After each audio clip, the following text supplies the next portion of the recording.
Hi friends, 1 வீக்காக பார்த்தீங்கன்னா ரொம்ப பிஸியாகவே தான் போச்சு. ஷார்ட்ஸ் எதுவுமே அப்லோட் பண்ணல. பாப்பாவோட பர்த்டே செலிப்ரேஷன் vlog கூட சரியாக என்னால் கேப்சர் பண்ண முடியல. அன்றைக்குமே பார்த்தீங்கன்னா ரொம்ப பிஸியாக போச்சு. நம்ம பிளான் பண்ணுறது ஒன்று, அது நடக்கிறது ஒன்று மாதிரி.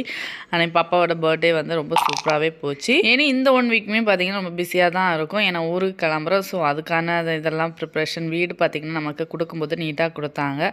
ஸோ வீடெல்லாம் க்ளீன் பண்ணி எங்களோட திங்ஸ் எல்லாம் எடுத்து பேக் பண்ணுறதே இந்த 1 வீக்கும் கரெக்டாக இருக்கும். கொஞ்சம் கொஞ்சம் வேலையை ஸ்டார்ட் பண்ணிடலாம் அப்படின்னு சொல்லிட்டு இன்றைக்கி ஹாலில் இருந்து sofa cover, sofa pillow cover அப்படின்னு எல்லாமே எடுத்து வாஷிங் போட்டுட்டு சோஃபாலாம் நவுட்டிட்டு க்ளீன் பண்ணும்போது நிறைய குட்டி குட்டி டாய்ஸ் குட்டீஸுக்குமே கிடச்சிச்சு. அவங்களுமே என்ஜாய் பண்ணாங்க. ஆப்ப மாவு அரைக்கிறதுக்காக 1 கப் பச்சரிசி, 1 கப் இட்லி அரிசி, 1/4 கப் கொஞ்சம் கம்மியாக வந்து உளுந்து சேர்த்து ஊற வச்சுருந்தேன். ஆப்ப மாவு அரைச்சி வச்சுட்டு அப்படியே வந்து தயிருக்கும் உர ஊற்றி வச்சுருந்தேன். இந்த மெஷர்மெண்ட்டில் நீங்கள் வந்து ஆப்ப மாவு அரைச்சி பாருங்கள், ரொம்ப சூப்பராக வரும். வேறு எதுவுமே நான் அதில் சேர்க்கலை.